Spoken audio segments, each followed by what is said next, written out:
ውድ የቃና መሳጅ ቤተሰቦች እንዴት ናችሁ? እንዴት ቆያችሁልን? ለእናንተ ለውድ ቤተሰቦቻችን ይሆናል ይመጥናል የተባለ ዝግጅት እያሰናዳ ከብዙ ድካም በኋላ እነሆ ለእናንተ የሚመጥን ምርጥ መሰናዶ አዘጋጅቶ ወደ እናንተ ተመልሷል። ለልጄ በቅርቡ በቃና ቴሌቪዥን ላይ መተላለፍ ጀምሮ ተወዳጅነትን ያተረፈው ለልጄን ድራማ ወደ እናንተ ለማድረስ ዝግጅታችን አጠናቀን እነሆ ዛሬ አዱ እንላለን። ይህንን ተወዳጅ አጓጊ ልብ አንጠልጣይ ምርጥ የቱርክ ድራማ በየዕለቱ ወደ እናንተ ጋር እናደርሳለን። ከእናንተ የሚጠበቀው ቪዲዮዎቻችንን ላይክ እያደረጉ መመልከት ብቻ ነው። ለቻናላችን አዲስ ሆናችሁ ደግሞ ሰብስክራይብ በማድረግ የቃና መሳጅ ቤተሰብ በመሆን ተወዳጁን ለልጄን ድራማ ጨምሮ በርከት ያሉ ምርጥ ቪዲዮዎችን ወደ እናንተ እናደርሳለን። በዛሬው ክፍል 29 ለልጄ ድራማ ላይ አጓጊ ልብ አንጠልጣይ ቁጭ ብድግ የሚያሰኙ የተመረጡ ምርጥ ትዕይንቶችን አሰናድተን ወደ እናንተ እናደርሳለን። የማትቆጩበትን ምርጥ ጊዜ ታሳልፋላችሁ። ከወዲሁ እስከ መጨረሻ ከኔ ጋር ስለምትሆኑ ከልብ እያመሰገንኩኝ እነሆ ለልጄ ክፍል 29 ቀጣይ ክፍል እንዲደርሳችሁ ላይክ ማድረግ እንዳይዘነጋ።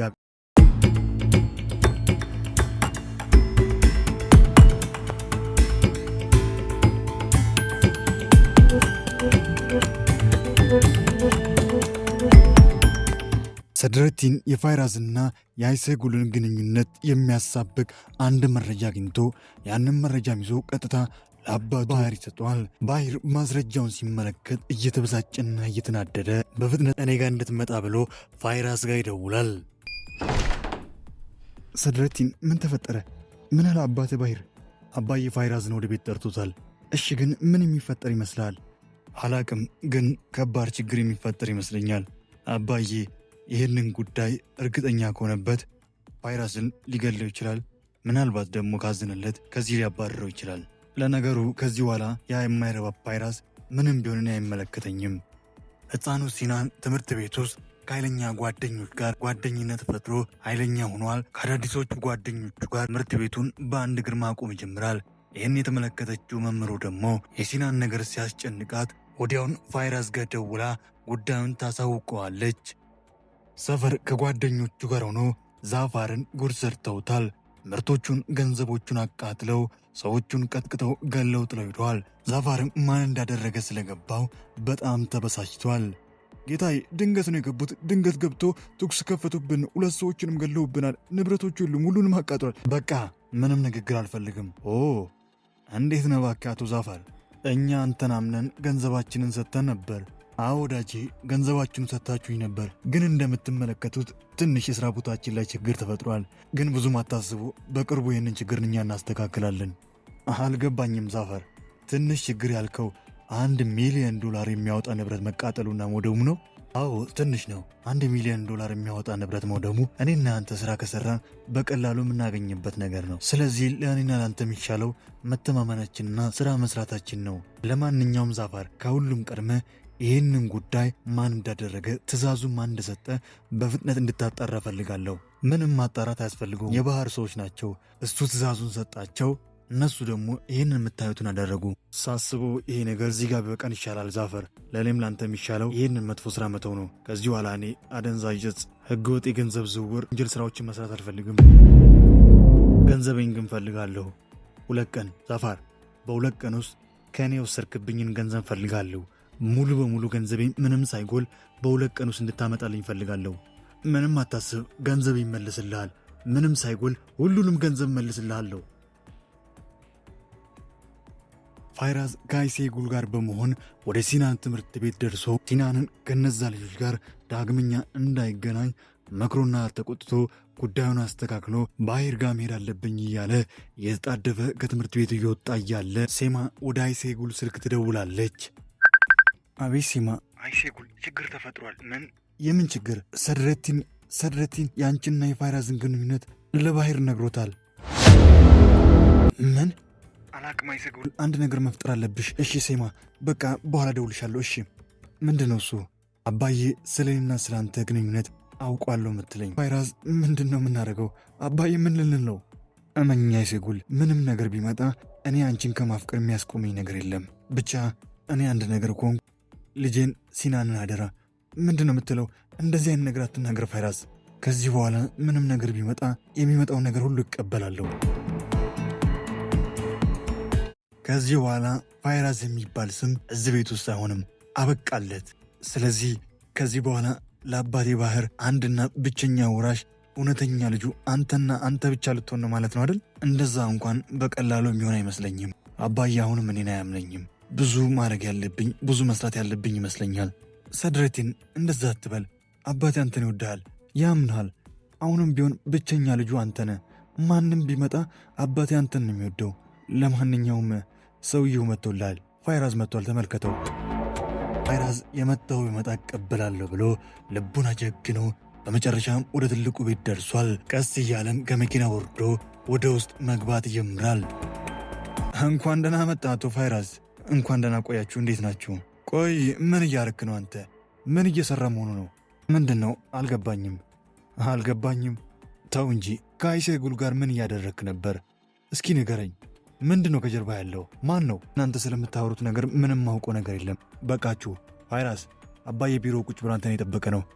ፋይራዝ ወደ ባሂር ክፍል ሲያመራ ሰድረቲና ሚስቱ ከክፍላቸው ወጥቶ ወደ ባሂር ክፍል እየመጡ ነበር። እነሱ ፊት ለፊት ይፋጠጣሉ። እንኳን ደህና መጣ አቶ ፋይራዝ። የአባዬን አይን እያየ እየዋሸ ጠዋትና ማታ ከስራችን ሆነ፣ አንተ ግን ከጀርባችን ስታሴር። ቆይ ይህንን ለማድረግ እንዴት ቻልክበት? ይኸውልህ ሰድረቲን፣ እኔ ለአንተ ምንም መልስ የመመለስ ግዴታ የለብኝም። በለው ተመልክቱት እንዴት እንደሚያደርገው። አዎ ምንም መልስ ባሰጥ ይሻላል። በቅርቡ ከዚህ ስለምትባረር ዝም ብትለው ይሻላል። ባሂር እንደ ተጣደ ወተት በንዴት ገንፍሎ ፋይራዝን እየተጠባበቀው ነው። ግባ ተቀመጥ። ፋይራዝ ባሂርን ሲመለከት የልብ ምቱ እየጨመረ ይመጣል። በዚህ አጋጣሚ ሴናና ሰድረቲን እሱን ተከትለው ወደ ውስጥ ይገባሉ። ለመጀመሪያ ጊዜ ፊትህን ስመለከት ምን እንደታየኝ ታውቃለህ? ልብህ ንጹህ እንደሆነ፣ ታማኝ እንደሆንክ፣ የማያውቅ ግን ለእኔ ቅርብ የሆንክ ሰው ነበር የመሰለኝ። ለዛም እኔም ልቤን ተከትዬ አብረኝ እንድትሠራ ከእኔ ጋር እንድትሆን እድል ሰጠው፣ አመንኩ። ግን ደግሞ አንድ ነገር አስጠንቅቄ ነበር፣ እኔን እንዳትዋሸኝ ብዬ ነበር። አንተ ግን ያንን ቃሌን ማክበር አቃተ፣ ካርከኝ። በል ተናገር እንጂ ምንድን ነው የምናገር? ስለ አይሴጉል፣ ከአይሴጉል ጋር ምን እንዳገናኘ በል ንገረኝ። ከልጄ ጋር ምንድን ነው ያገናኘ? ምንድን ነው የምትፈልገው ከኛ? አንተ የማትረባ መልስለት እንጂ ለአባዬ። ከአይሴጉል ጋር ምንድን ነው የምትሠራው? ምንም የተፈጠረ ነገር የለም፣ እናንተ እንደምታስቡት አይደለም። ይኸውልህ እውነቱን ተናገር እያልኩ ነው፣ አለበለዚያ ከዚህ ቤት በሕይወት አትወጣም። በል ተናገር። የእሱ ጥፋት አይደለም ማለት ምን ማለት ነው? ይሄ ደግሞ ሁሉም ነገር የተፈጠረው በእኔ ምክንያት ነው እኮ። ምንድን ነው እሱ? የዛን ቀን ምሽት በሥራ ምክንያት ከከተማ ወጥቼ ትንሽ አምሽቼ ነበር። ድንገት መኪና የተበላሸብኝ። በዛ ምሽት ማንም የሚያግዘኝ ሰው ስላልነበረ ቴማ ጋር ደውዬ አንድ የሚያግዘኝ ሰው እንድትልክና ጉዳዩን ምስጢር እንድታደርገው አስጠነቅኳት።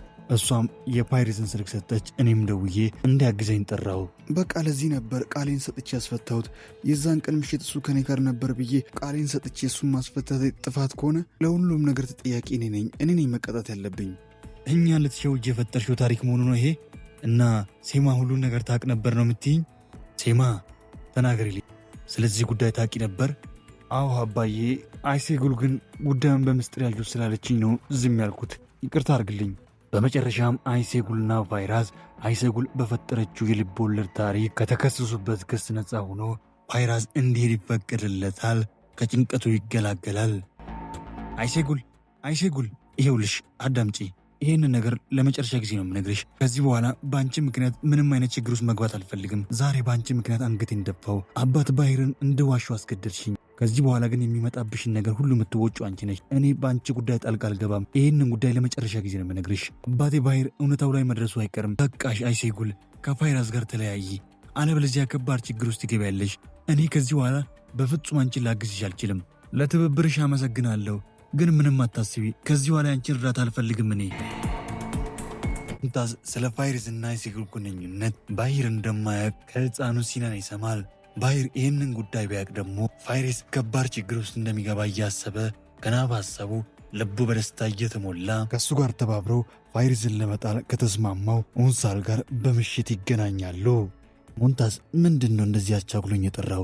ምንድን ነው የተፈጠረው? አንድ በጣም ደስ የሚልና ጥሩ ዜና እየልህ መጥቻለሁ እኮ። ምንድን ነው ንገረኝ እንጂ። ዳዊን ስነግርህ በጣም ትገረማለህ። ፋይራዝን ከባድ ችግር ውስጥ የሚያስገባ ነው። ሰውዬ ምንድን ነው ነገሩ? ለምንድን ነው አትነግረኝ? ጉዳዩ ምን መሰለ፣ ፋይራዝና አይሴጉል ግንኙነት እንዳላቸው ታውቃለህ አይደል? አዎ ይገናኛሉ።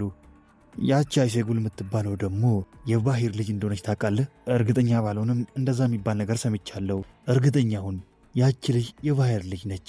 ታዲያ ምንድን ነው ዜናው? ይሄ ነው። ተረጋጋ፣ ጉዳዩን ገና አልነገርኩም። ፋይሪስ ከአይሴጉል ጋር የፍቅር ግንኙነት እንደጀመረ ባሂር የሚያውቀው ነገር የለም። ባሂር የእሱ አንድ ተራ ሰራተኛ የልጁ ፍቅረኛ እንደሆነ ሲያቅ ምን የሚፈጠር ይመስልሃል? የእነሱን ግንኙነት ባሂር እንዲያውቅ እናደርጋለን። ባሂር ይህንን ዜና ሲሰማ በንዴት ተናዶና አብዶ ፋይራዝን ግንባሩን ብሎ ነው የሚጥለው። ምናልባት ባሂር ላያምንህ ይችላል። ስለዛ አታስብ፣ ሁሉን ነገር ያዘጋጅቼ ጨርሻለሁ። ባሂር ሁሉን ነገር በአይኑ ይመለከታል። ከዛ ያንን ፋይራዝ የሚባለውን ሰው ሕይወታችን እናስወጣዋለን።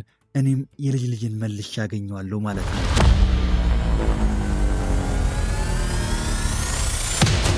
የቃና መሳጭ ቤተሰቦች ዛሬ ያዘጋጀነው ለልጅ ክፍል 29 ይህንን ይመስል ነበር። እንዴት ነበር? ሀሳብ አስተያየቱን ያስቀምጡ። በቀጣይ ክፍል ምን ይከሰት ይሆን? ሁሉንም አብረን የምንመለከት ይሆናል። ለቻናላችን አዲሱ ናቸው ሰብስክራይብ በማድረግ ለልጄ ተወዳጁን ድራማ በየዕለቱ ወደ እናንተ ጋር እንዲደርስ ማድረግ ይችላሉ። ሁላችሁም ደግሞ ላይክ ማድረግ በፍጹም እንዳይዘነጋ። ላይክ ባረጋችሁ ቁጥር የምንለቃቸው ቪዲዮዎች በጠቅላላ ቀደም ብለው ወደ እናንተ ጋር ይደርሳሉ። ስለ ሁሉም ከመጀመሪያ እስከ መጨረሻ አብራችሁን ስለነበራችሁ ከልብ እያመሰገንኩኝ በቀጣይ ክፍል እስክንገናኝ ኩፋይን ካውት ደጋ ይለፎት። አገሬ ሰላም ትሁን።